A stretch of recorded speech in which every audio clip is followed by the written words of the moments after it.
Hello everyone, welcome back to my YouTube channel. आज का जो हमारा टॉपिक है case study on shock community health nursing का, ये हमारा क्राइटेरिया है। मैं आपको बताऊंगी कि केस स्टडी कैसे बनाई जाती है। फॉर एग्जांपल मैंने टॉपिक शॉक लिया हुआ है। इस वीडियो में फुल कंटेंट अवेलेबल होगा, डेफिनेशन से लेकर बिब्लियोग्राफी तक हम पूरा टॉपिक इस वीडियो में कवर करेंगे। अगर आपको वीडियो अच्छी लगे तो लाइक कमेंट शेयर जरूर करना। गाइज कमेंट करके ज़रूर बताना कि आपको वीडियो कैसी लगी और चैनल को सब्सक्राइब भी जरूर कर लेना। गाइज सबसे पहले हमारे पास आती है नॉलेजमेंट। इसमें हमने अपने बारे लिखना होता है कि हम क्या बना रहे हैं, केस स्टडी बना रहे हैं क्या। फॉर एग्जांपल मैंने लिखा हुआ है I am Ramneet Kaur studying in GNM third year in Mata Sahib Kaur nursing college Gidderbaha. I was posted in community duty. I selected my patient. Firstly, I collected the patient's present history of the patient and I take vital sign. Then I make nursing care plan regarding disease condition. Give more knowledge to patient regarding their disease condition also. I provide comprehensive health care to my patient and to reduce future complications.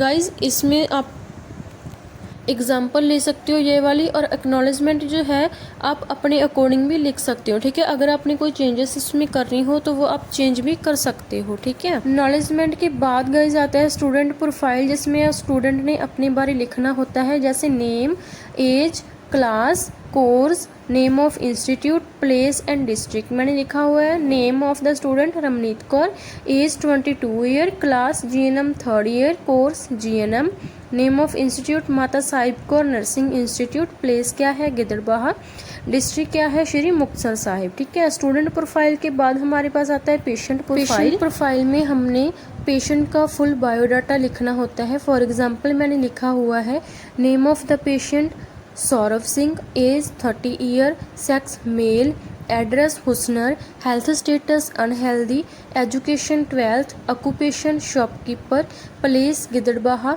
Diagnosis shock. ठीक है guys, अगर आपको कुछ भी ना समझ लगा तो आप कमेंट करके पूछ सकते हो, मैं ज़रूर रिप्लाई करूँगी। अगर आपको किसी भी टॉपिक के ऊपर care plan, case study, case presentation और हेल्थ टॉक चाहिए हो तो आप कमेंट करके मुझे बता सकते हो, मैं अपलोड कर दूंगी। ठीक है, उसके बाद नेक्स्ट हमारे पास आती है हिस्ट्री कलेक्शन, जिसमें सबसे पहले हम लिखते हैं आइडेंटिफिकेशन डाटा। आइडेंटिफिकेशन डाटा में हमने लिखना है name, age, sex, ward number, education, religion, occupation, nationality, address and final diagnosis. Guys description box में मैंने मेरी इंस्टाग्राम ID का लिंक पेस्ट किया हुआ है। अगर आपको कुछ भी ना समझ लगा तो आप उस लिंक पर टैप करके मेरी ID पर जाकर मैसेज करके पूछ सकते हो। अगर आपको कोई भी PDF चाहिए हो, किसी केयर प्लान की या किसी कोई असाइनमेंट चाहिए हो, पेड PDF है तो आप वो भी ले सकते हो। ठीक है, आइडेंटिफिकेशन डाटा के बाद हमने लिखनी होती है चीफ कंप्लेंट्स। फॉर एग्जांपल मैंने लिखी हुई है शॉक की चीफ कंप्लेंट्स जो पेशेंट में थी मैंने देखी। ठीक है, low blood pressure, pupil dilation, tachypnea, blurred vision, loss of consciousness, rapid and shallow respiration. ठीक है गाइज, अगर कुछ भी ना समझ लगा तो आप कमेंट करके पूछ सकते हो और इंस्टाग्राम ID पर मैसेज करके पूछ सकते हो, मैं ज़रूर रिप्लाई करूँगी। ठीक है गाइज, चीफ कंप्लेंट के बाद हमारे पास आता है history of present illness, present medical history. Mister Saurabh Singh was admitted in civil hospital Giddalbaha with the chief complaints of blurred vision, loss of consciousness and tachypnea। ठीक है, नेक्स्ट है past surgical history. Past surgical history में हमने लिखना है patient has no any past surgical history. Next है history of past illness. ठीक है, past medical history, my patient no history of hypertension, diabetes mellitus and any other disease. Past surgical history, there is no significant history. Next है personal history, sleeping time, dietary pattern and urination pattern. Sleeping pattern में लिखा है night time 6 hour, day time 2 hour. Dietary pattern vegetarian है patient. Urinary pattern, bladder pattern 4 to 6 time per day. Bowel pattern 1 to 2 times per day. ठीक है guys, अगर आप मेरे channel ऊपर पहली बार ही आए हो तो चैनल को सब्सक्राइब जरूर कर लेना और बेल आइकन को जरूर प्रेस कर लेना। पर्सनल हिस्ट्री के बाद हमारे पास आती है फैमिली हिस्ट्री, जिसमें पेशेंट की फुल फैमिली का बायोडाटा मैंने लिखा हुआ है। Name of the family member, age, sex, education, occupation, relation and health status. ठीक है, नेक्स्ट मैंने बनाया हुआ है फैमिली ट्री। फैमिली ट्री कैसे बनाया जाता है इसका मैंने एक स्पेशल वीडियो प्रोवाइड किया हुआ है। उस वीडियो का लिंक आपको इस वीडियो के डिस्क्रिप्शन बॉक्स में मिल जाएगा। सो चेकआउट कर लेना। अगर ना मिला तो कमेंट करके पूछ लेना, मैं ज़रूर रिप्लाई करूँगी। ठीक है, सो गलती मत करना। मोस्टली जो स्टूडेंट्स होते हैं, ठीक है, फैमिली ट्री बनाने में गलती करते हैं। ठीक है।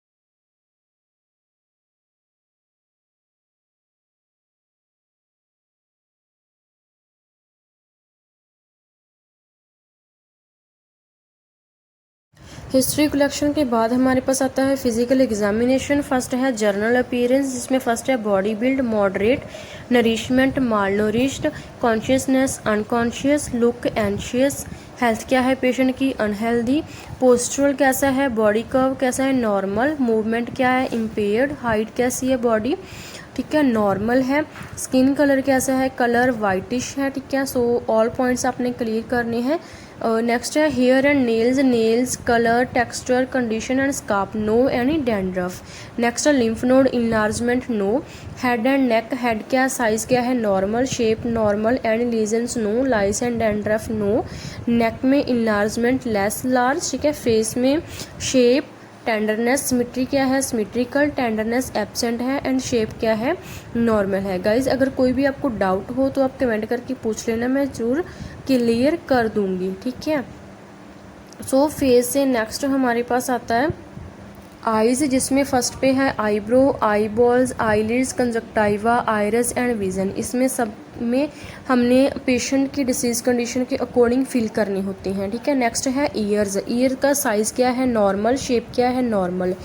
Discharge, no any discharge, tenderness, no tenderness, chest and abdomen में साइज़ क्या है, normal. Breast and nipple, no discharge, breath sound abnormal. Auscultation, bowel sound are heard. Percussion, no fluid collection. Next है एक्सट्रीमिटीज़ में upper limb symmetrical, lower limb symmetrical, joint क्या है, normal. ठीक है guys, ये eyes, ear, chest, abdomen and extremities के जो हमारे पॉइंट्स हैं जो मैंने इनलिस्ट किए हुए हैं ये लिखने हैं। अगर आपको कोई भी डाउट हो तो कमेंट करके पूछ लेना, मैं ज़रूर रिप्लाई करूँगी। ठीक है, एंड आप इंस्टाग्राम ID पर जाकर फॉलो कर लेना, एंड मैसेज करके कोई भी डाउट हो तो अपना डाउट क्लियर कर लेना। ठीक है गाइज, एक्सट्रीमिटीज़ के बाद हमारे पास आते हैं वाइटल साइंस। वाइटल साइन मैंने लिखे हुए हैं temperature, pulse, respiration and blood pressure. Normal value and patient value मैंने लिखी हुई है, एंड रिमार्क मैंने दी हुई है। लाइक टेम्परेचर नॉर्मल कितना होता है 98.6 डिग्री फ़ारेनहीट। पेशेंट वैल्यू कितनी थी 101 डिग्री फ़ारेनहीट। तो रिमार्क मैंने क्या किया है, इंक्रीज़ किया है। ऐसे ही पल्स, ऐसे ही respiration and blood pressure, all patient के जो temperature, pulse, respiration, vital sign all increase थे। ठीक है, नेक्स्ट है लैब इन्वेस्टिगेशन। शॉक वाले पेशेंट के हम क्या क्या लैब टेस्ट करवाएंगे, x ray, MRI, CBC, CT scan and ECG।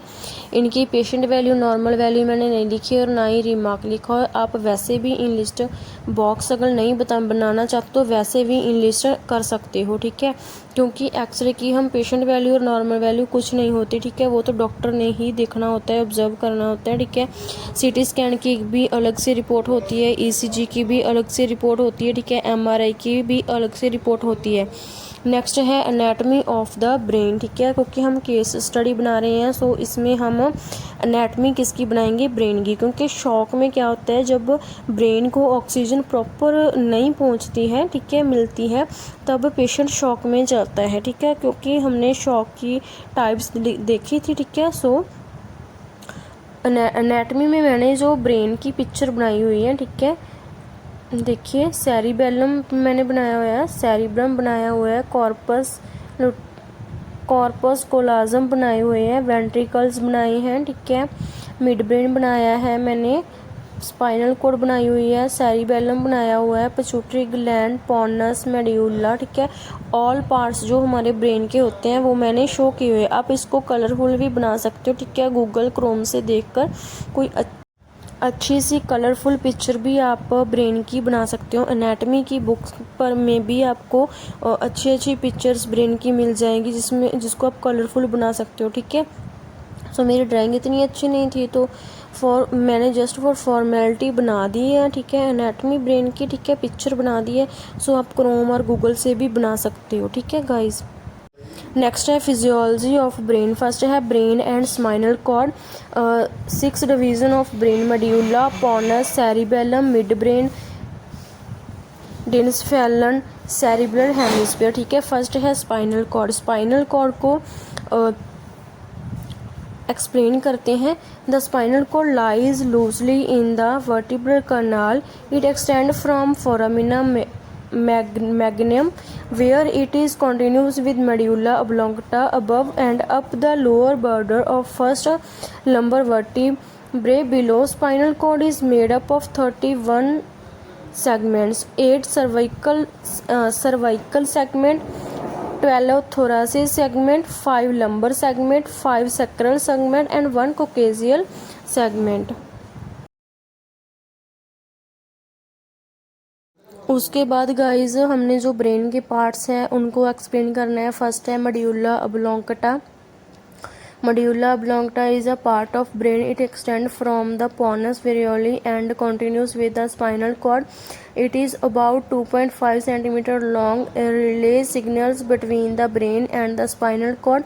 Help control blood pressure, heart rate and breathing rate. ठीक है। नेक्स्ट है pons, above the medulla on the brainstem and below the thalamus. Function क्या है पोनस के? Sleep and arousal, dreams, facial expression, ठीक है। 3 functions जो है पोनस परफॉर्म करते हैं। नेक्स्ट है पिट्यूटरी ग्लैंड। पिट्यूटरी ग्लैंड क्या है? The command centre that controls your body's growth. ये कमांड सेंटर है एंड सिग्नल्स योर ओवरीज और testis to make testosterone oestrogen. ये सिग्नल प्रोवाइड करती है हमारी ओवरीज को और मेल में टेस्टिस को कि मेल में वो टेस्टोस्टेरोन बनाए एंड ओवरीज में जो ओवरीज है एस्ट्रोजन बनाए, ठीक है।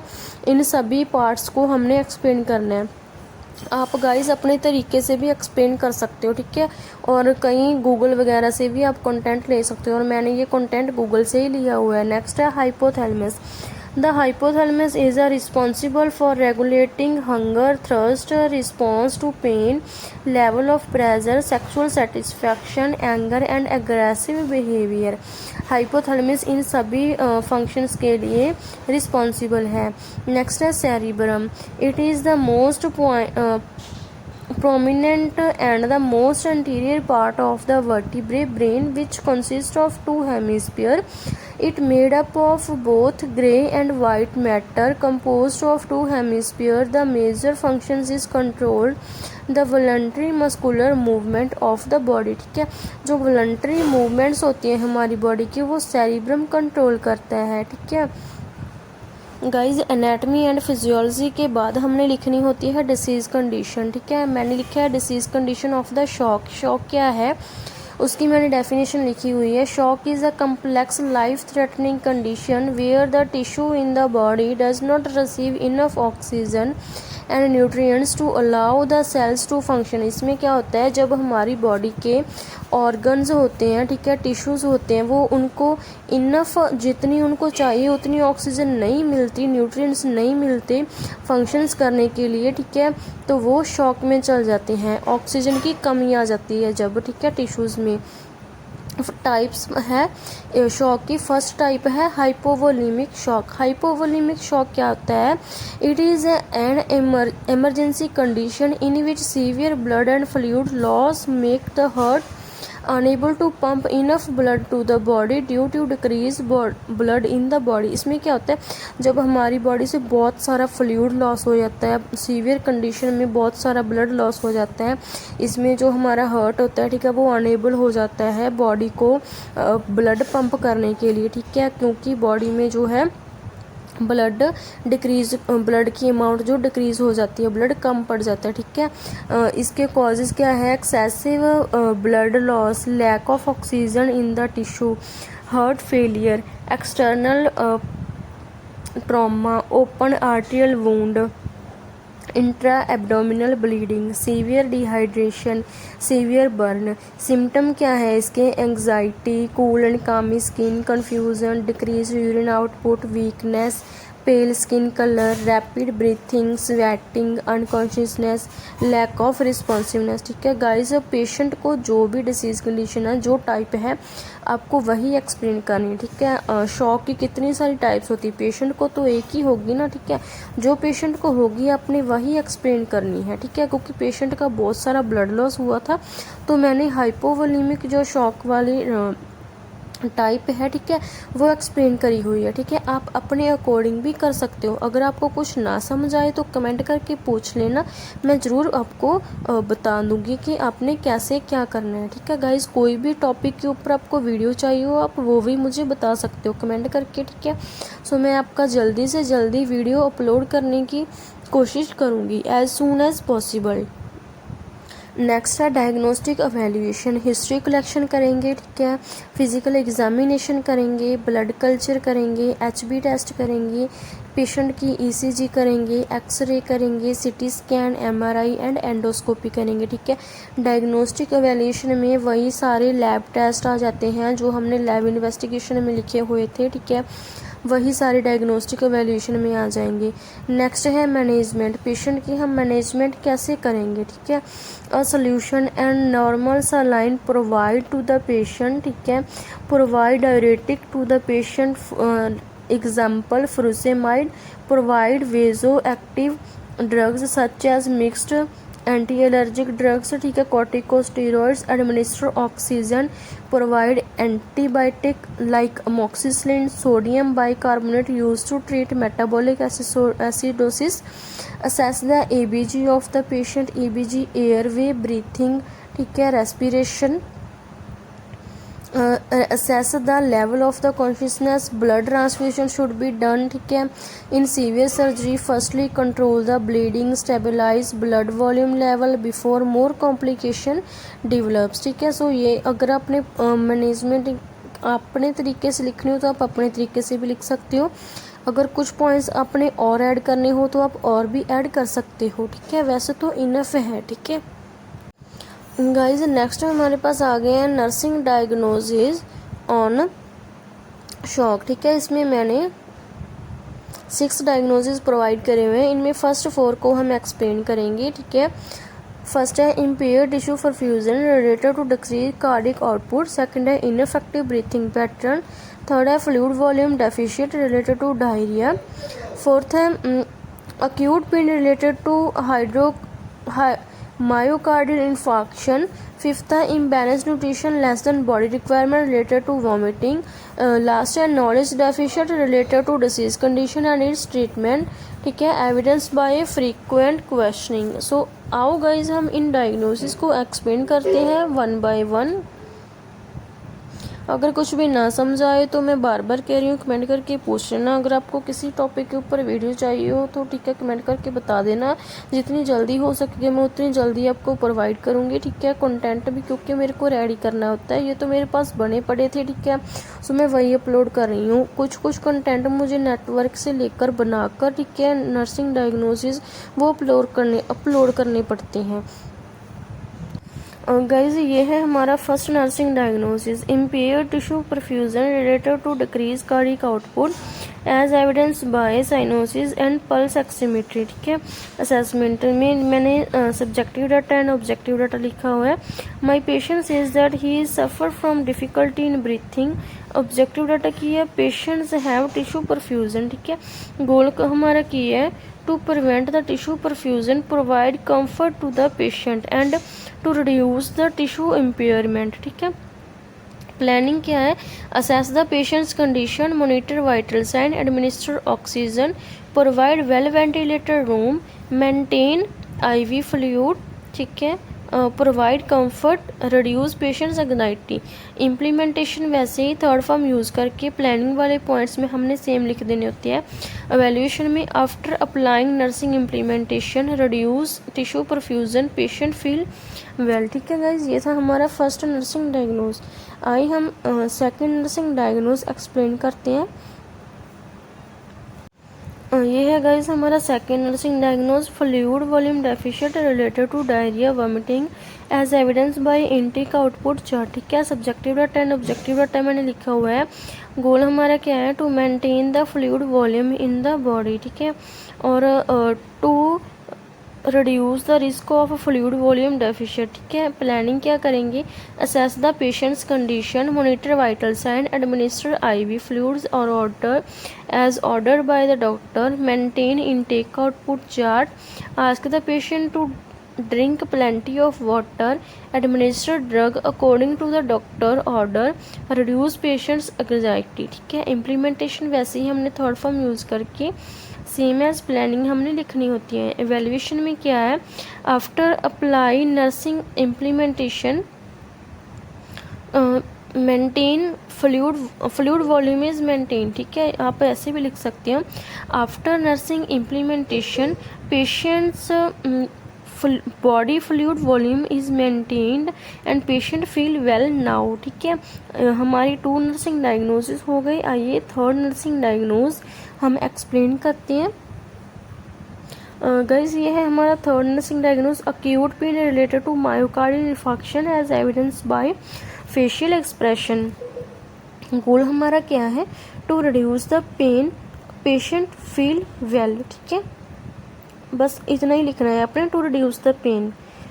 प्लानिंग क्या है, assess the condition of the patient, monitor vital sign, administer drugs to the patient. ठीक है, according to the doctor's order, ask the patient for deep breathing, provide diversional therapy to the patient, administer oxygen according to the doctor's order.